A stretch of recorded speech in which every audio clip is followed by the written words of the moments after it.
Salut à tous, c'est Rudy d'Avimobile et j'ai testé le Moto G4 de Lenovo et je vais vous donner mon avis dans cette vidéo. C'est parti.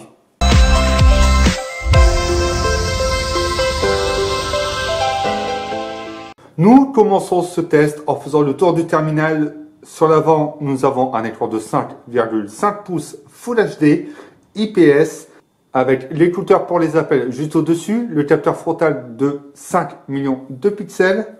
Sur le bas, nous avons une sortie micro. Sur la tranche droite, nous avons le bouton on-off et les touches volume haut et volume bas. Et on aperçoit que le bouton on-off est toujours strié comme sur l'ancien modèle. Sur la tranche gauche, il n'y a rien. Sur le haut, il y a la présence du port prise jack 3.5 mm.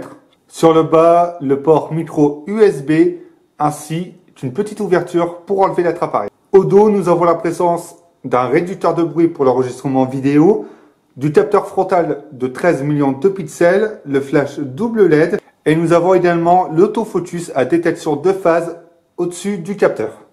Et le petit logo moto avec le petit effet creusé pour positionner l'index. Lorsque l'on enlève la trappe, nous retrouvons l'emplacement batterie sur la droite qui est non amovible, mais également le port micro SD, le port SIM 1 et le port SIM 2. Pensez également à toujours bien refermer cette trappe arrière en appuyant un peu partout pour bien isoler le contenu. Concernant les détails techniques, nous sommes sur un processeur Snapdragon 617 cadencé à 1,2 GHz par 4 cœurs A53 et 4 autres cœurs à 1,2 GHz. C'est un processeur gravé en 28 nanomètres. Nous avons également une puce graphique Adreno 405, un écran 5,5 pouces Full HD, donc 1080 par 1920p, avec une densité de pixels de 403 pixels par pouce. Environ 2 Go de RAM et 16 Go de mémoire interne pour cette version. Le design de ce Moto G4 est assez classique, est assez sobre et reprend plus ou moins ce que Motorola avait fait avec la gamme Moto G. Nous avons quand même des angles beaucoup plus arrondis.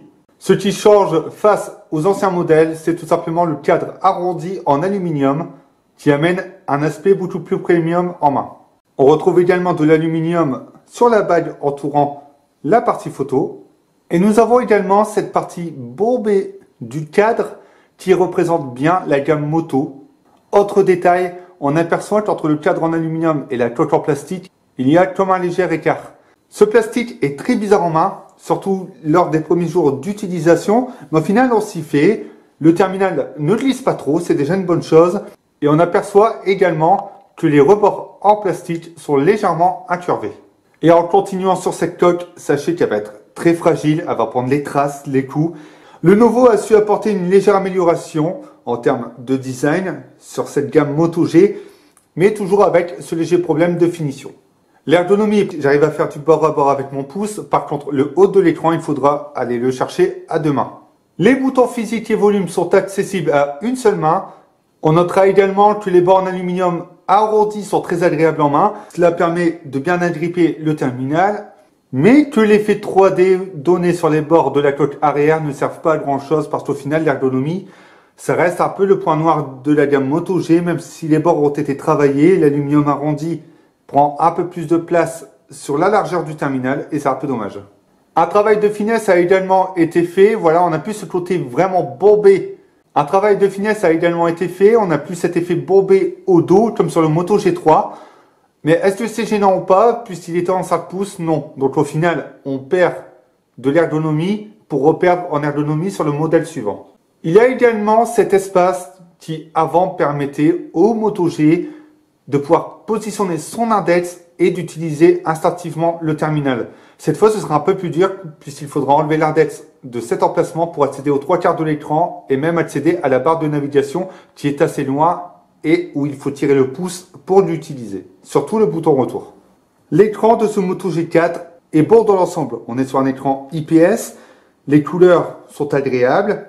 C'est assez beau dans l'ensemble. Il n'y a pas trop de manque de détails ni de finesse. Mais le point qui revient encore une fois, c'est le blanc qui tire énormément sur les jaunes. Cette fois, un peu moins, mais c'est assez visible. Pour les angles de vue, c'est pas mal également, hormis le blanc qui tire sur le jaune et qui ne se voit pas trop. Lorsque vous penchez le terminal ou vous serez éloigné, l'angle de vue est assez bon. La luminosité de cet écran est bonne sans être puissante, mais cela vous permettra de pouvoir utiliser le terminal en extérieur et obtenir une très bonne lisibilité, malgré les reflets et les traces de doigts. Vous pourrez également changer le mode de couleur de celui-ci, donc vif ou normal, et cela apportera un réel changement. Vous serez donc en possession d'un écran qui amènera des couleurs plus vives, plus saturées. Lorsque vous appuierez fort sur l'écran, vous n'aurez pas cet espace violet qui apparaît, et cela annonce tout simplement que l'écran est quand même plus résistant que les anciens modèles également. Dans l'application moto, vous aurez également plein d'autres gestes, comme le fait de retourner l'écran pour désactiver la sonnerie, etc.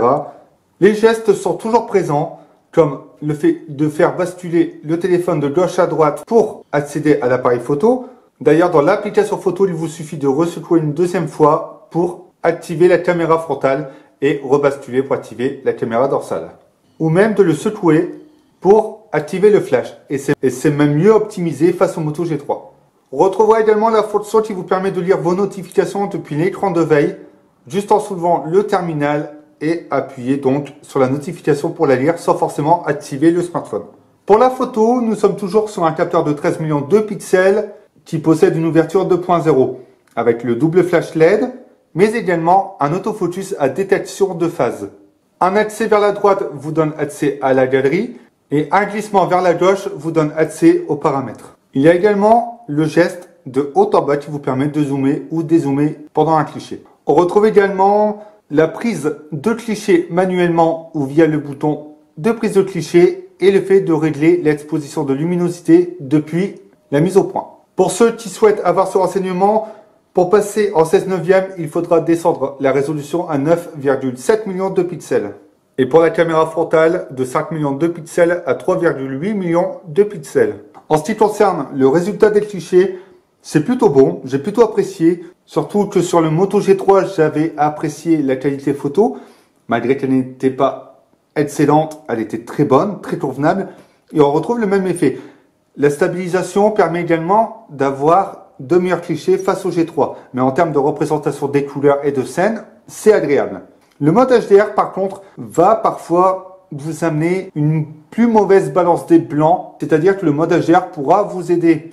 Mais au final, il est à éviter selon l'exposition. Mais globalement, nous sommes face à un capteur qui prendra de très bonnes photos, que vous apprécierez et surtout, sur qui vous pourrez compter et poster sur les réseaux sociaux sans aucun problème ou montrer à vos amis.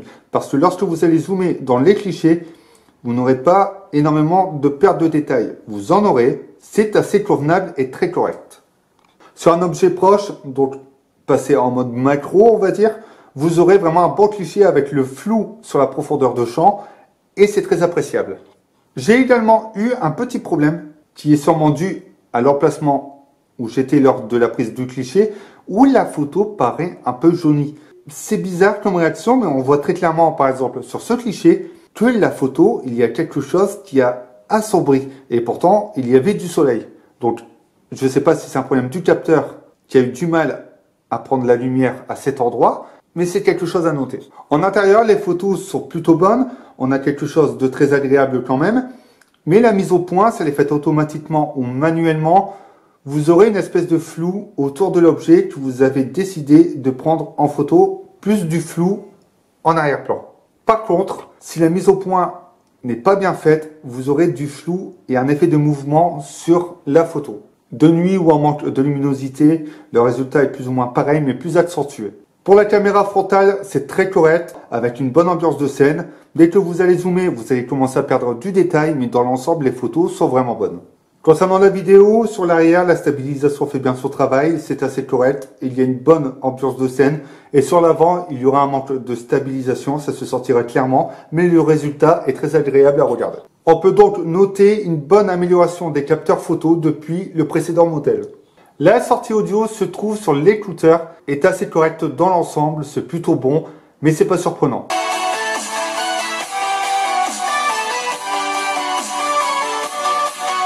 Même lorsque le son ne sera pas à fond, il sera appréciable et surtout ce sera écoutable. C'est un peu étouffé, mais c'est plutôt agréable quand même. Je vais maintenant parler de connectivité. Donc, on va commencer avec la Wi-Fi, c'est plutôt pas mal. On a du Wi-Fi en 5 GHz. Il y a une bonne accroche, mais par contre, j'ai remarqué quelques ralentissements, surtout dans les chargements de vidéos. En ce qui concerne la 4G, c'est plutôt pas mal également. On a une bonne accroche. Ça vous permettra de visionner des vidéos convenablement. Mais je regrette quand même que parfois, il y ait le même problème que sur le Wi-Fi. Le GPS également, c'est plutôt bon dans l'ensemble. On a quelque chose de très correct et surtout sur l'emplacement en temps réel. Côté performance, on est sur quelque chose de très bon. Ça fait tourner toutes les applications, tous les derniers jeux, même les jeux 3D sans problème. Pour les jeux 3D, ça tourne bien. On a du détail. On aperçoit même dans le rétro ce qui se passe derrière nous. Par contre, parfois vous aurez de légers ralentissements, mais ce sera vraiment très léger. Concernant la partie web, c'est plutôt pas mal. Comme je disais, la connexion va vraiment faire si l'article ou non va mettre du temps à charger.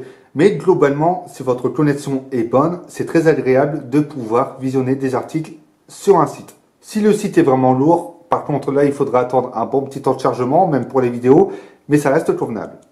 Nous allons maintenant passer à l'autonomie qui est un point important. Donc une batterie de 3000 mAh qui peut vous amener à être chargé en 2 heures, qui peut être pas mal et qui est compatible Quick Charge. Par contre, j'ai utilisé un dock Quick Charge et je n'ai pas vu de grande différence. Petite précision concernant le chargeur rapide pour ce terminal, il se trouve sur le site officiel et vous pourrez l'acheter depuis celui-ci.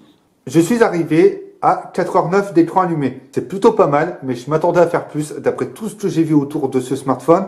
Et c'est vrai que j'avais synchronisé mes comptes en arrière-plan, j'ai bien utilisé le terminal, je l'ai même bien poussé, mais au final, d'autres arrivent à faire 5 heures, voire plus.